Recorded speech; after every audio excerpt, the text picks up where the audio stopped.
the recording.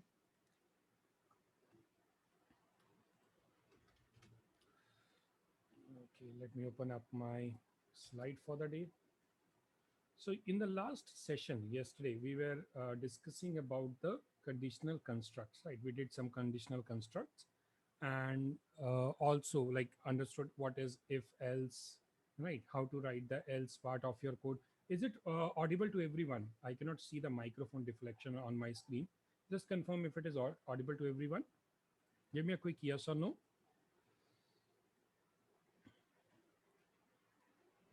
Great, great. So fine. Now we'll talk today more about the conditional constructs, the else if part, as well as the switch case and the loops, right? So today's session would be very much dealing with all the condition part plus the loops, etc. All right. So let me open up the slides.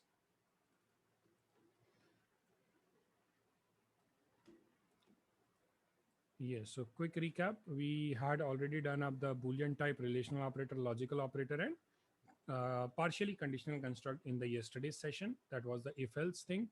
So today we'll see some more if else, right? And then we'll also look forward for the loops, etc. Right? We'll look into the loops and all. So let's move on to our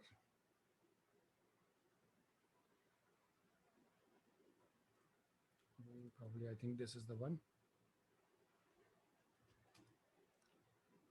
Right.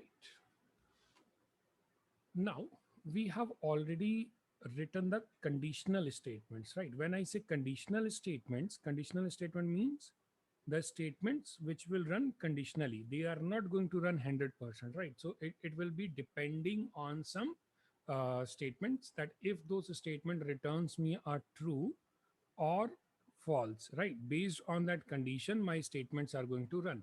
For example, I want to display a message positive if the input number is greater than 0. So I say int, I have a number variable which is equal to 10. Okay. So I want to display a positive value, a string positive, if this number is greater than 0.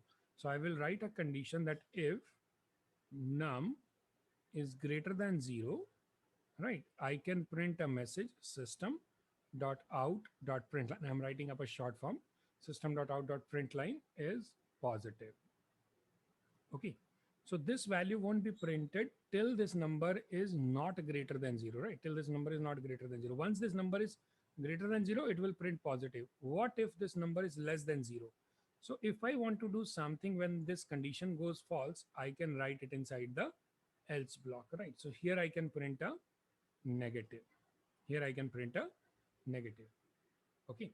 Now there can be a chance when you have to test multiple conditions, right? Multiple conditions. So when I have to test multiple condition means it can be in the form of nested blocks, right? It can be in the form of a nested block. So here I can take it as nested block saying if, let's say, num is greater than 0, right? And inside this, now I want to test one more condition if num is greater than 0. If the first condition is true, I want to test another one if num divisible by 2 equals to 0, right? So this is called as the nesting. So you are going to keep a if else inside the other if else, right? You are going to keep a if else inside another conditional construct. So that is called as the nesting of the if else block.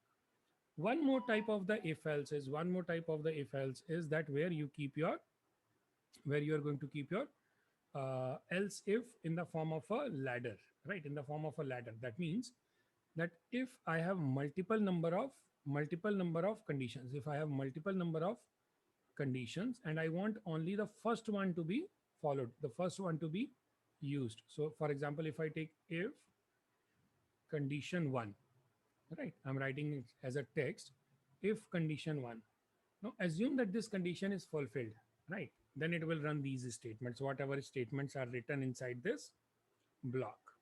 Okay. But if I say that this becomes false, but I don't want to run my else part blindly. I don't want to run my else part blindly. So if you look into this, it is going to run else anytime this condition is false, right? It will run the else block anytime when this condition is false. I don't want to run else blindly. So what can I do is I can write up a condition with the else also. So that will be called as the else if. So here you can write a condition too. Okay. So now if else if. So if the first condition is matched, right, it returns a true. It will not check the other else. It will not check the other else, right? But if this condition is false, it will jump to the next condition like else if. Okay. And so you can add as many number of the else if as you want. This is very like good in performance also. So it doesn't checks like multiple if. If the first condition is true, it will not check the rest of the else if. If the first condition is false, it will jump to the next else if. Right. If it is also false, it will jump to the next else if till the time it doesn't meet a true condition. Now, if suppose all the condition are false, this becomes the default kind of block, right? This becomes the default kind of block that this will run if none of the condition matches, right? This will run if none of the condition matches. Got it? Give me a quick yes or no. Good.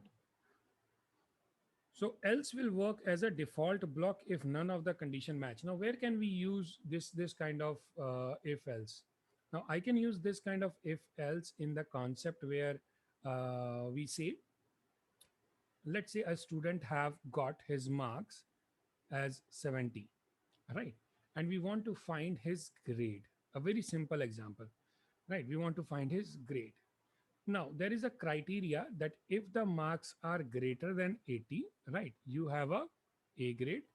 If the marks are greater than 60, right, greater than 60, let's say number is greater than 60 and number is less than 80, right? If it is greater than 80, it is A. If it is greater than equal to 80, let's put it over here, 80 to 60, I'll give it as B, right? Then I'll say, okay, if it is greater than 60 and around, I'll go for, let's say 40, then we can keep it as C grade, right? So for more than 80, I'll keep it as A, right? If it is like 80 to 60 to 80, I'll keep it as B, and num is greater than 40 and less than 60, I'll keep it as C. All right. So this way I want to find up his grade mark. So if it is like less than 40, right, then I'm going to keep it as like D or a fail student. So now you see how many conditions are there, right? It's not like if you simply go and write if num is greater than 80. Okay, fine. We are going to print system.out.print A, right?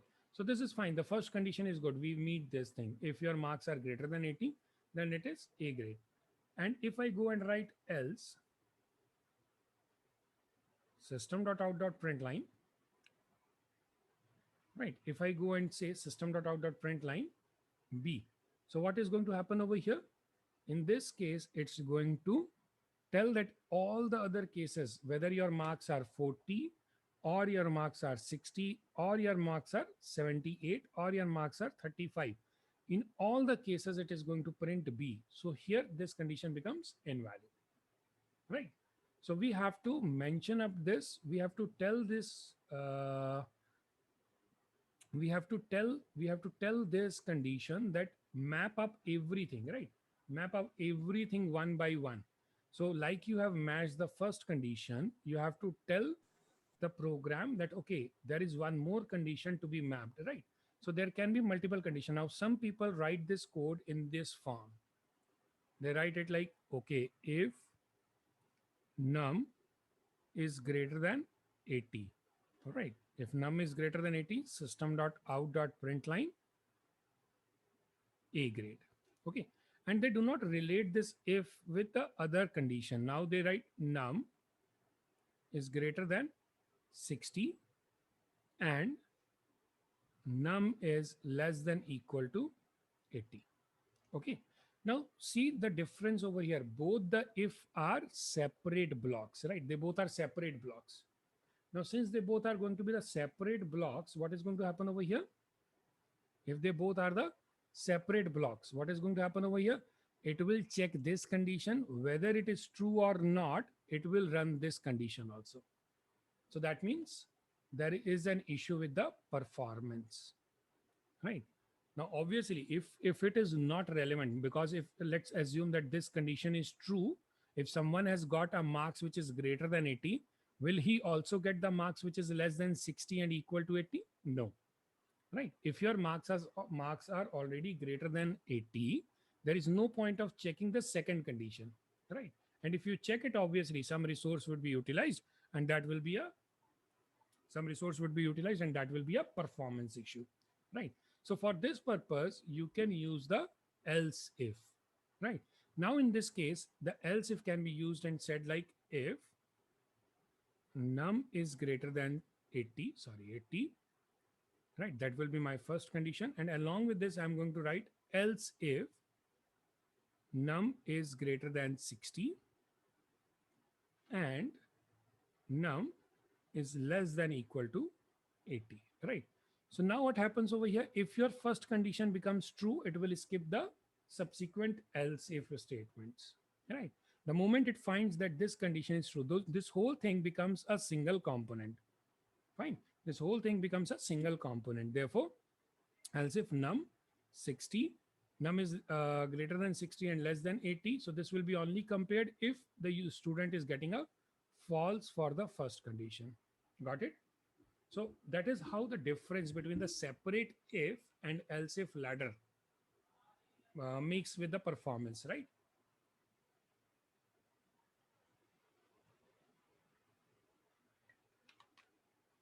Give me a quick yes or no.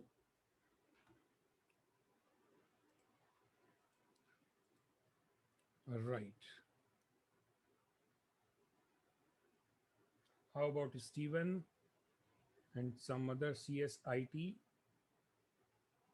Give me a quick yes or no, guys. Was it clear to you? Let's write it practically over here. A new folder. So we'll keep it with today's date, 2020, 10 and 11. New file. So here we are going to keep it as, let's write else if demo.java. Now, anyone who is not good at programming, maybe he can understand these else if things, right? Conditional constructs, etc. to try to add more and more conditions into his program, right? So these are not only the syntax, but also going to teach you some logics, etc. So let's write a class else if demo, and I'll write a public static void main string arguments. All right. Now here I'm going to write my variable. Let's say int marks is equal to 78. Now I want to write a program where I can show the grade of the student based on his marks. Int marks is equal to 78. How will I show his marks? To show his marks, right? To show his marks, to show his grade. What is else if demo? Else if is a name of the class. Else if is the name of the class, because we are going to write the conditional construct in a ladder way, right? So multiple if else condition would be added. In case if you are not good with this, you can watch the previous session, yesterday's session. So that will help you in understanding what is if else, right? No problem. So now I want to check the grade, show grade of student based on some criteria that we have understood, that if it is greater than 80, I'll mark as A or B or C or D or E and so on, right? So let's put up the first condition. So if marks are greater than 80. So I'm saying that if marks are greater than 80, if I want to include 80, write it as greater than or equal to. If you don't want to include 80, that means 81 to 100. I'll write it as if marks are greater than 80. Let me show something. System dot out dot print line and print the value that is A grade. Okay, so this will print A grade. Now, if someone is newbie, maybe they do not know if else, what they do, they start writing it up as a separate if. So if marks are greater than 60 and marks are less than equal to 80. So I'm including 80 over here. So in this case, he writes system dot out dot print line B grade. Okay. So next, next, and next. So this way we write 4 5 conditions. So it is, if it is 60 and between 80, I write 40 and 60. Then I can write, okay, let's not use these are. So here we write a final condition that if marks is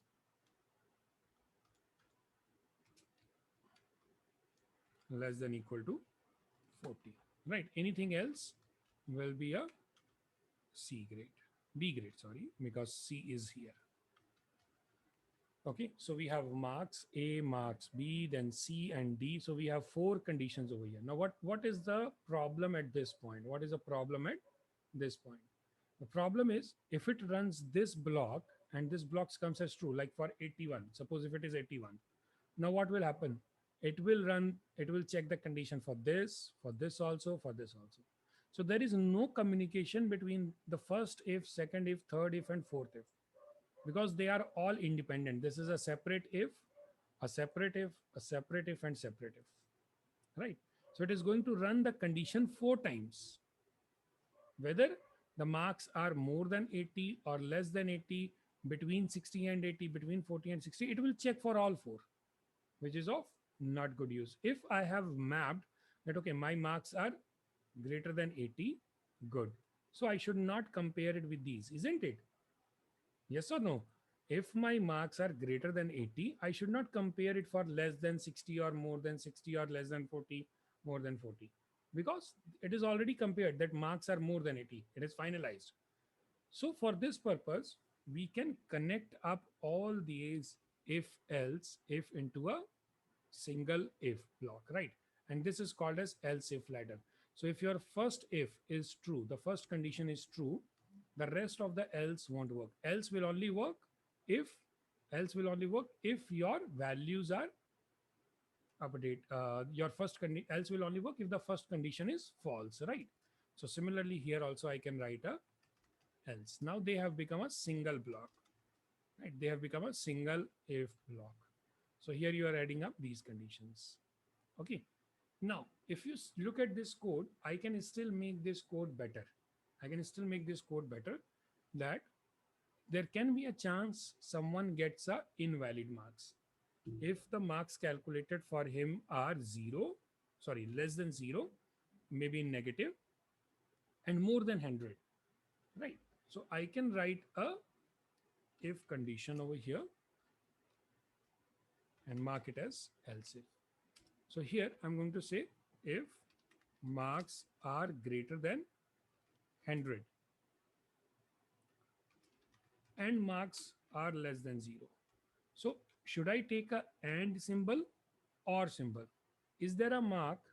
Is there any number which is greater than 100 and lesser than 0? So the answer is no. There won't be any marks for this kind, right? So we have to keep it as or. Marks are greater than 100 and marks are lesser than 0, right? Marks are greater than 100 and marks are lesser than 0. So if this condition becomes true, if someone is getting a mark like 181, we don't have 100% more than 100%. So if someone gets a 181, right? Now don't think of a question like this, like maybe the maximum marks are 200. I can understand. So my condition over here is trying to say that if someone is getting more than the maximum marks, right? So if the maximum marks are 100, if someone is getting, like by mistake, the computer operator has entered up his marks as a higher value. So we can add up a condition that if marks are greater than 100, it should not show him a grade. It should show him that invalid marks, right? Invalid marks. So let's go and run this program. So here we'll run it.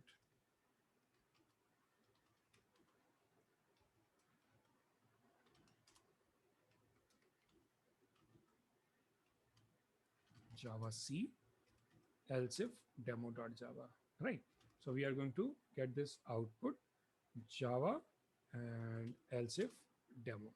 So you can see the user has got a grade. User has got a grade. His marks were 81 and he got A grade.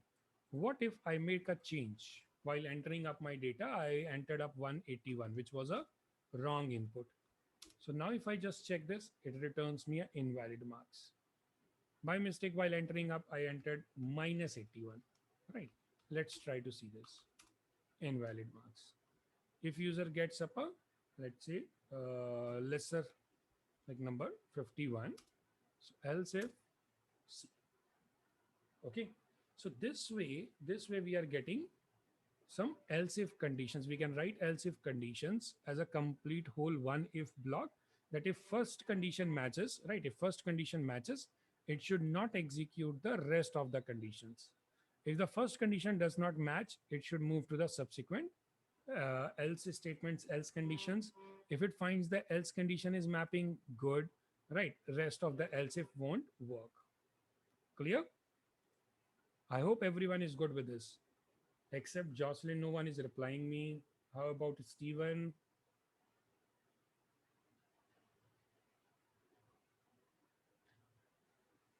CSIT, I don't know what's your good name. Can you drop a message over here with your good name so I can refer it to you? I think you have written your student ID, some college student ID. CSIT.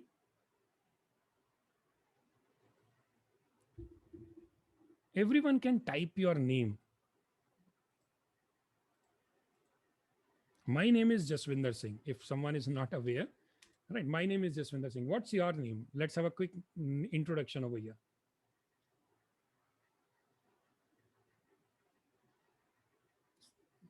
Though you have mentioned up your name, right? Gurman Singh from Delhi. Jocelyn, where are you from? Oh, we got a new entrance, Mohil. Right, Samnang Sinsin. Where are you from, Samsung? Samnang? Jocelyn from Malaysia. Oh, I became an international teacher. Thank you. Okay, so Deepika is from, I think, India. Name resembles that she is from India. Okay, you are from Cambodia. Great. Cambodia is famous for the Angkor Wat temples, I think.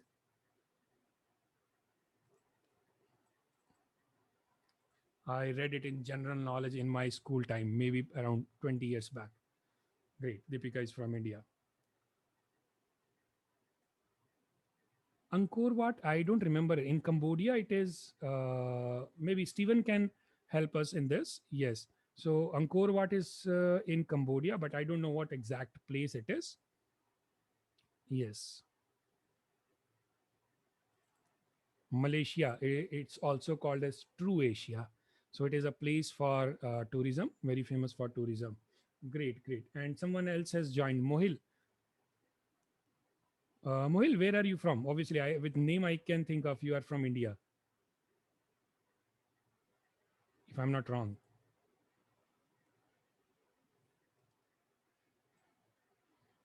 So we were following up else if demo.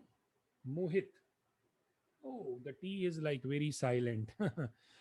It resembled to me in like Mohil. Okay, fine. So he's known to you, I think, Gurman. Okay, let's come back to the Java thing. And we have just completed up else if demo. With this, we have understood how to write the conditional statements, right? How to write the conditional statements. Yeah, let's focus back on Java. So we are understanding how to write the conditional statements. That is what we have done in the yesterday's class and today's. So if anyone is not aware how to write the conditional statements, can follow the yesterday's class recording from our YouTube link. We have already shared in the Telegram channel. Today we have completed up else if demo. Now, these are conditional statements, right? But there are more conditional statements that you can write, which is in the form of else if switch case, right? Switch case. Now, when I already have a conditional statement, that is if else, else if, right? So why should I write a switch case? Why do I need a switch case? See, the programmers community, when they the programmer or the developers who created Java or any programming language, they try to keep your life easy. Okay, so switch case is one very good conditional block which helps you in selecting a particular value, right? Particular value. So if you don't have a big range of values, you can use a switch case, right? Now, switch case syntax, if I show you, it's like very decent and very good. Switch case, you pass a value, right? A specific value. And inside this, you are going to write a case wise. So I'll say case value one. You write your statement. Case value two, write your statement. And then a default. Okay. So it is very similar to the else if ladder. It's very similar to the else if ladder, that you pass a value and that value is compared with the cases. If this case match, it will run your statements, right? So whenever I have to write the program has to be written in the form of set of conditions, that okay, this program should not run like 100%. Example, last time we discussed that if I'm making up a robot and I ask it to just walk, that doesn't mean that he's always walking. Maybe there are obstacle, right? There are obstacle and so on. So now he has to cross these hills by any mean. Maybe you are going to ask him to fly using a jetpack, or maybe we are going to tell him to just uh, like slide around this, right? And so on. So these things, like if suppose the rain is falling, you have to tell that okay, you have to open up your umbrella, right? You have to open up your umbrella. So instructions has to be passed on the conditional basis, right?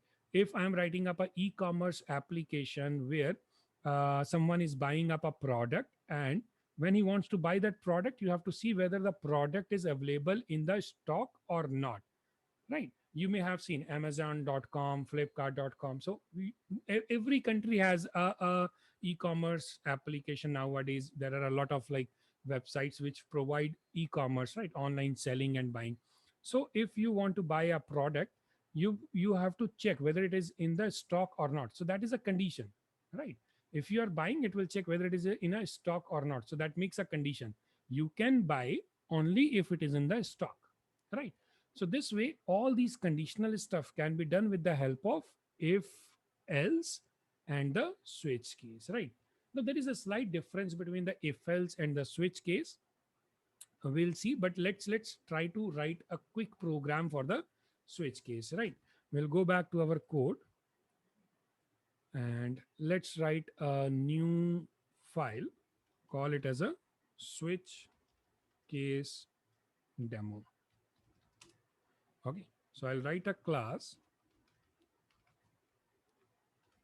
switch case demo. Okay, write public static void main. Every program will contain this main method. You cannot escape this. Without it, Java won't know where to start from, right? So this is the starting point of your software, of your program, switch case, public static void main. Now I have to write a program to handle the switch case, right? Let's think of, I go to a place like McD, right, or a Domino's Pizza, right, or a Pizza Hut. So now there they ask, they show me the menu, right? They show me the menu that okay, sir, I have a burger, right? If you want to order a burger, press one. If you want to order a pizza, don't go into the variety of pizzas. So if you want to order a Coke, right? So we have three products, one, two, and three. So now someone is going to press the button 4 or 5 or 6 or 7 or 8, right? So you have a mobile app which shows you a menu 1, 2, 3, 4, and then they ask you to enter up the number, any of the numbers, right?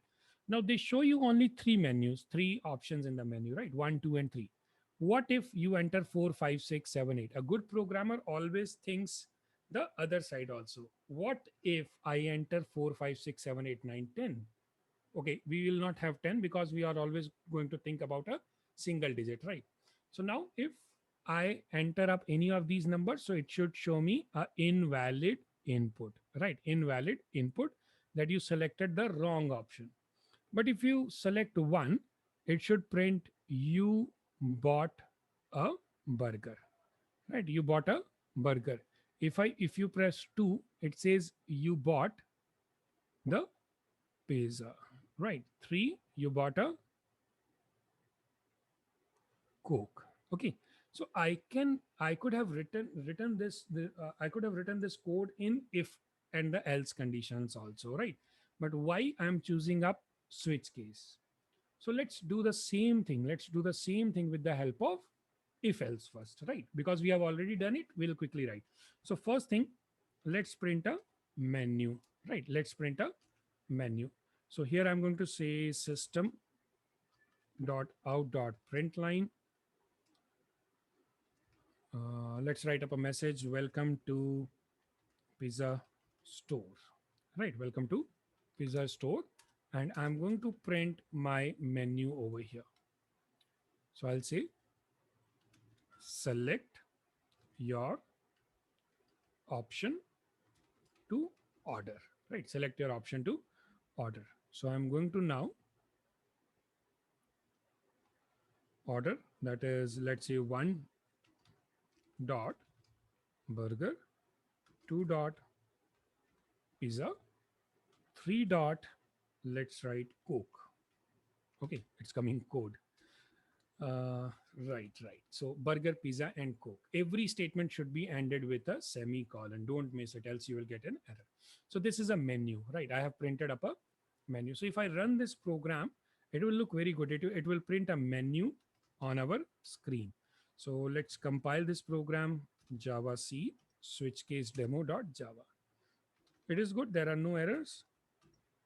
Run the program. See, it looks like a software. Welcome to pizza store. Select your option to order burger, pizza, Coke.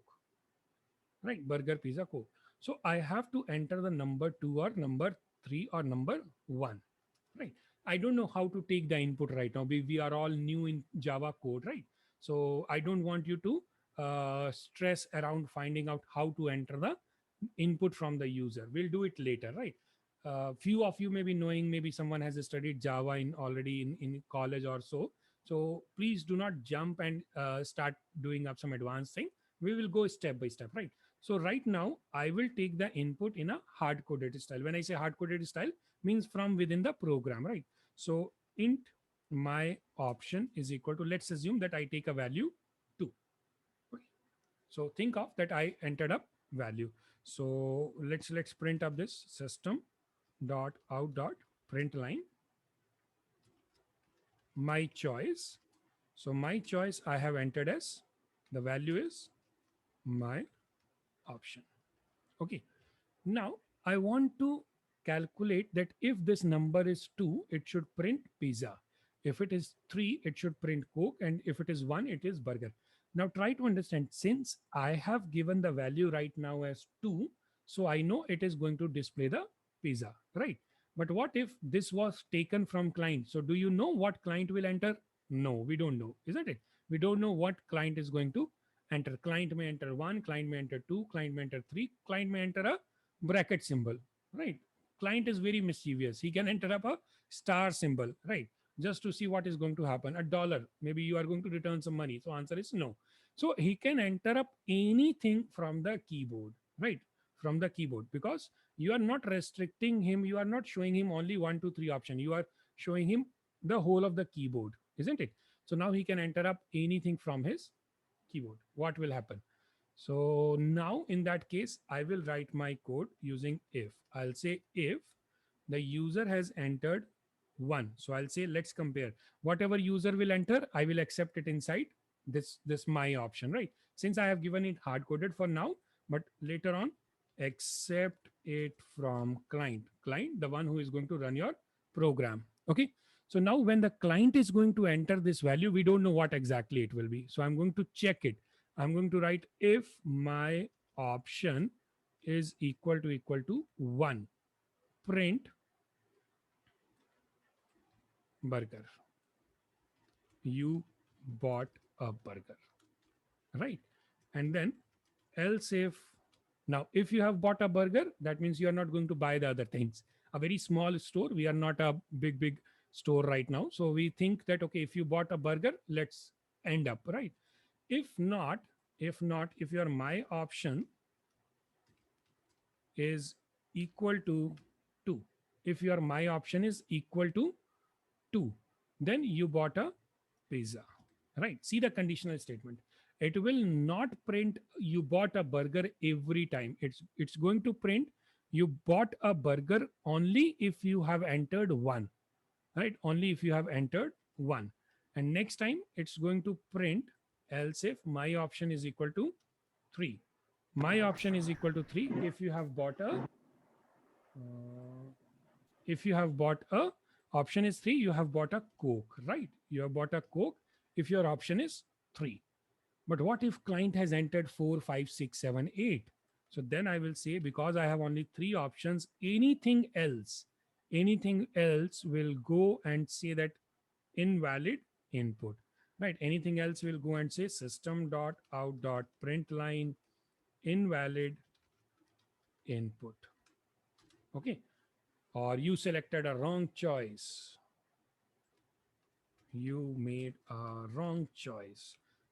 Error message should be also entertaining. You made a wrong choice, right? So now you see this program. Computer shows you a menu. You select the option 1, 2, or 3. So if based on your 1, 2, or 3, it will show you a message.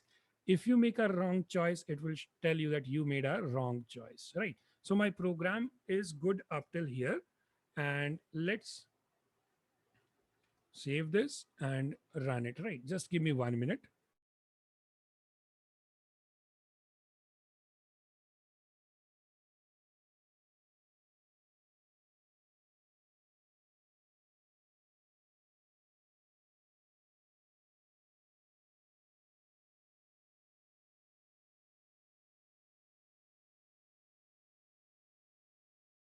Okay. Right. So we'll come back to this. So we show a menu and enter the data.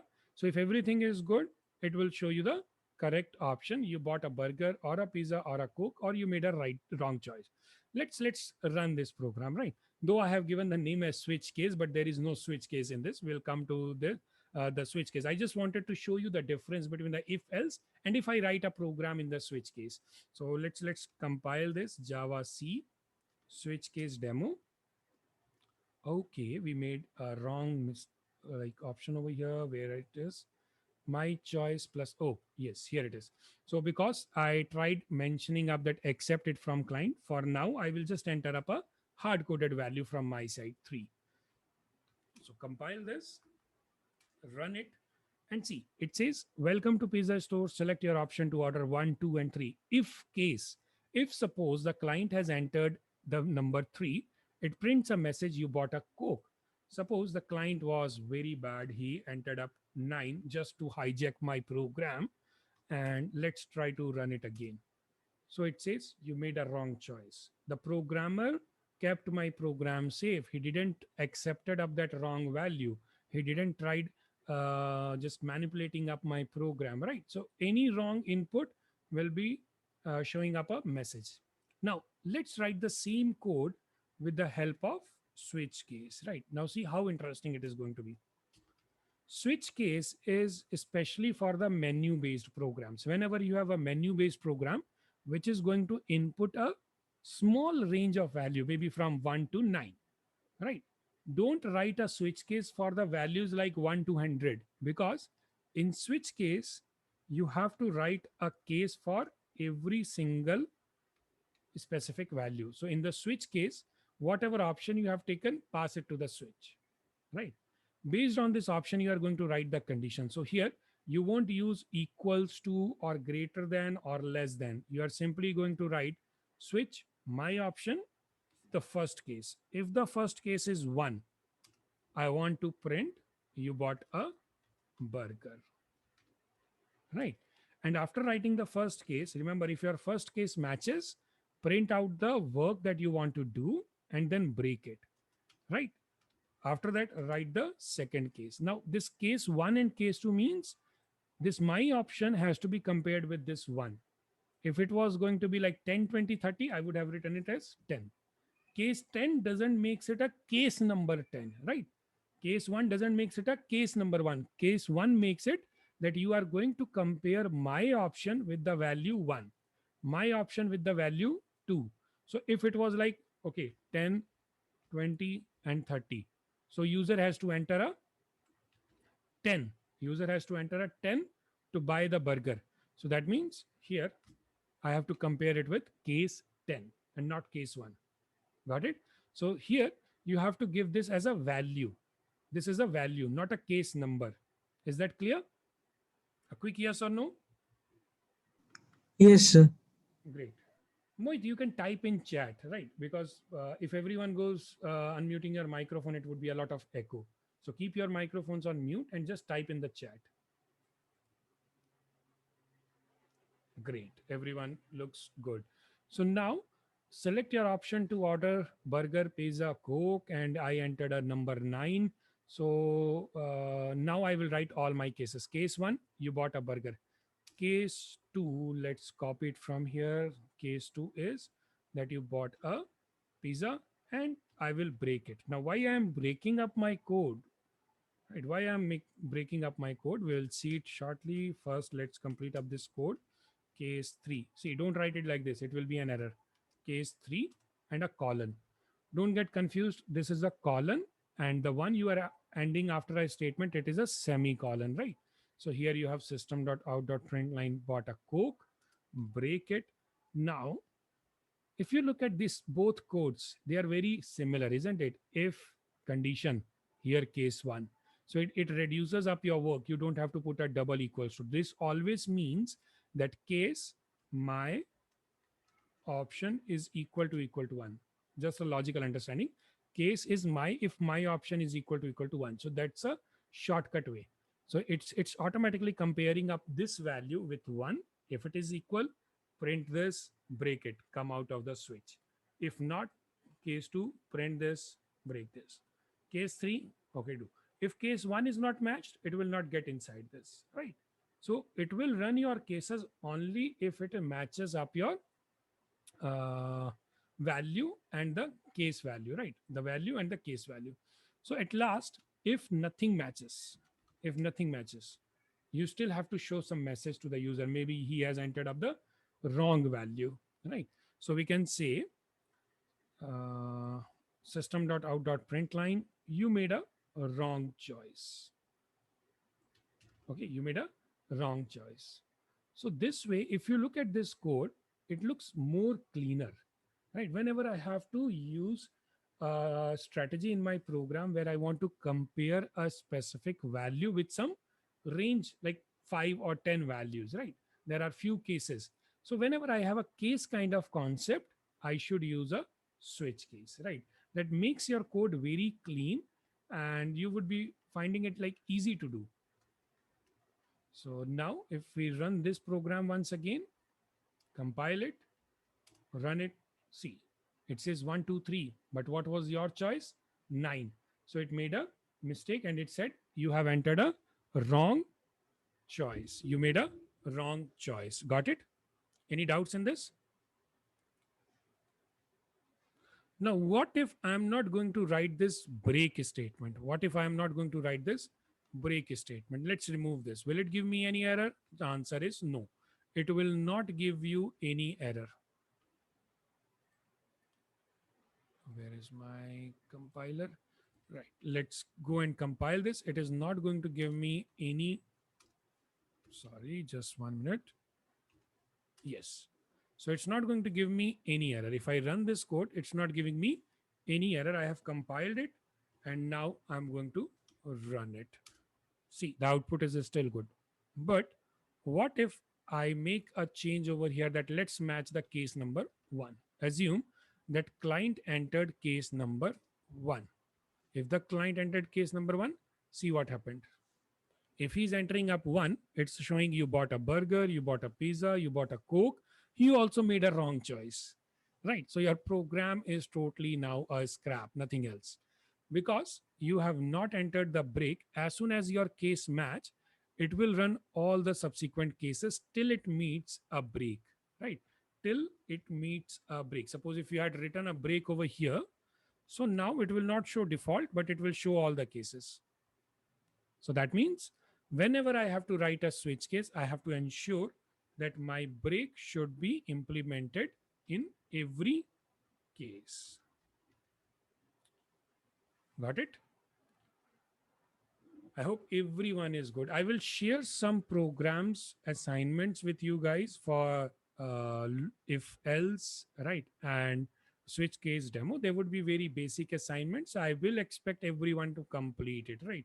And I will uh, see this whole program will not only teach you Java, but we will be also learning up certain tools which are like in use nowadays. Developers are using it. For example, how to use the versioning of a program using git git technology, right? So there you may have heard about git, right? One who are in college, maybe learn in their last year of like technology courses, so they would be aware of these github or bitbucket websites. So we'll be learning up how to use those github. So later on when you are going to write a project, right? So we'll be doing up regarding how to download the Java software. Yes, a few of them are not aware. So last time I discussed that I will share up a video, but due to some busy schedule I was not able to do that. I'll share your assignments plus how to download the Java, install it in your system, right? Everything I'll share in this week, maybe today or maybe tomorrow, right? Now let's have a quick overview of loop and then we will end the class. But we'll not do the complete loop etc today itself, right? It's a vast topic. I don't want to just finish it in a hurry. So what exactly is a loop and why do we require the loops? Anyone who is new to programming may not have heard about this term, but if someone has studied up C or C++ language, they may be aware what is this loops, right?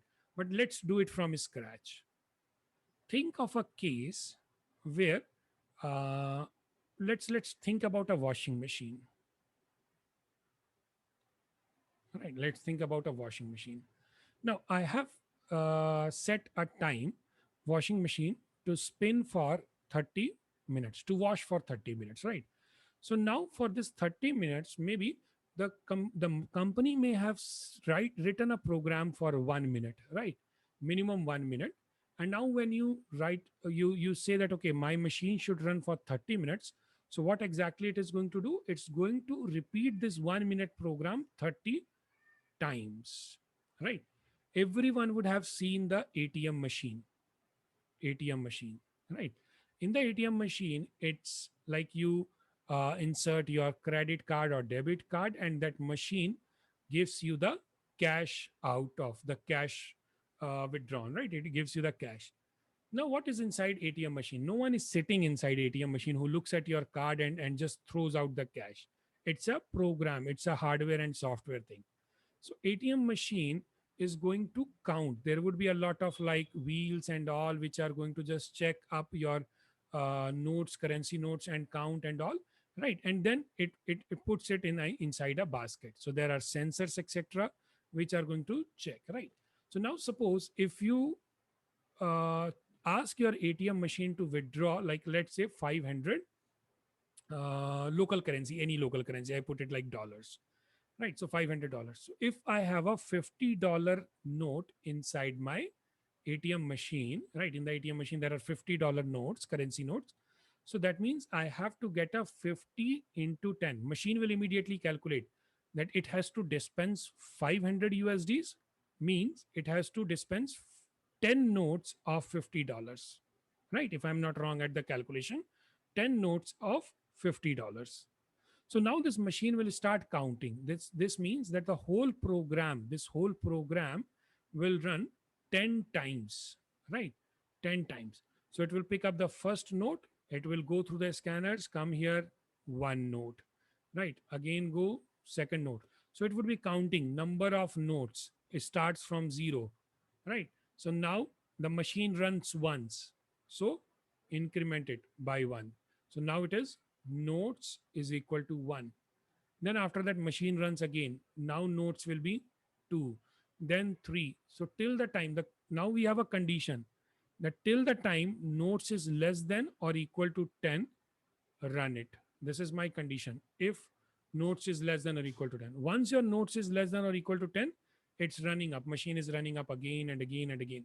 Once it becomes equal and it becomes like greater than that, it will not run for the 11th time.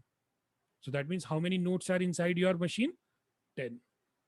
Right. So look around yourself. You will find a loop going on everywhere. Right. A loop going on everywhere. So whenever I have to write a program which will take some instructions, right, which will take some instructions and run multiple times, run multiple times, we will set them inside a loop, right? Inside a loop. So I should not write the duplicate code. Let's think of a flow chart, right? Flow chart is a pictorial representation of a program. I say start. Okay, I made a wrong. It is like symbol. So the start should be in the oval shape.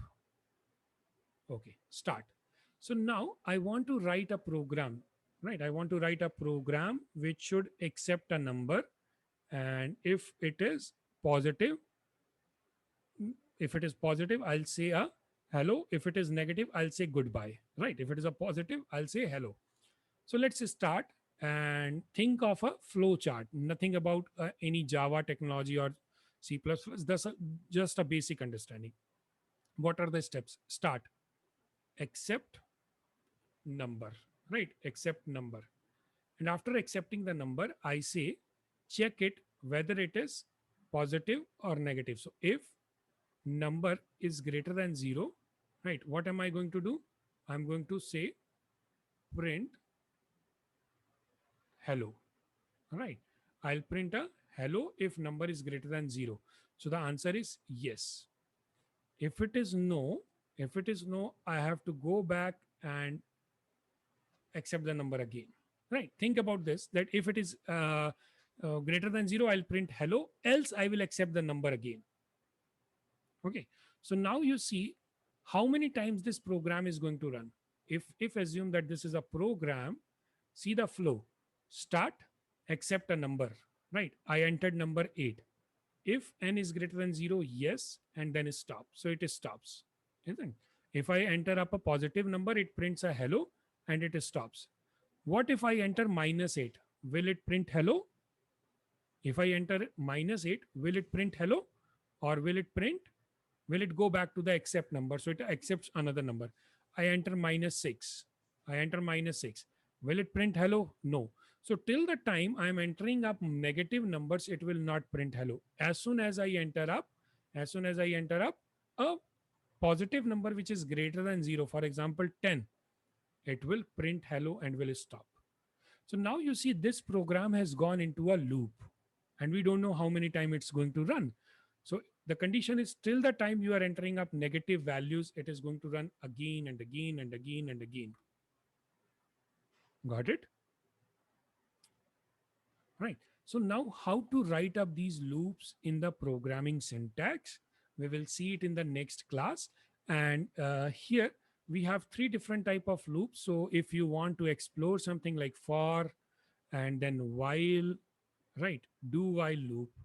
So we have one more loop that is a for each loop. We will not do it in our next session. Probably we'll do it with some advanced topics like arrays, right? So we'll skip it for next class. Even in the next class, we are going to do for, while, and do while, right? So next class is on Saturday. That would be the date is 17, right? Saturday 17, and we'll have it in the morning at 9 a.m. IST, right? So Saturday 17, 9 a.m. IST, and the Sunday class is at 10 a.m. IST. That would be on 18th, right? So everyone who is going to watch, no problem, Gurman, you will be able to watch the recordings. So if you watch the live session, that is more better. You can ask your questions. So not an issue. So anyone who is going to watch this video can have can attend up the classes Saturday, Sunday, 17th and 18th at 9 a.m. and 10 a.m. respectively, right? And the links for this live class, I'll post it in the my video description, or our you can also join our Telegram channel, right? I'll send the Telegram channel link in this video description. Okay, guys. So thanks everyone. If you have any of the question, let me know. We can have a quick question discussion. Anyone? There is a question from Gurman. He says like, can we do programming in mobile? See, you can write up the programming in mobile. You can search for any online Java compiler, but that won't give you the environment, right? It won't give you the good habit and good practice. So far better do it in your computers. Great. So Stephen do not have any question. Sirajuddin, you joined late and you can go through the recordings. If you have joined today first time, you can watch the previous recording. The link is in the Telegram channel. Mohit, same for you. Jocelyn is from very first session.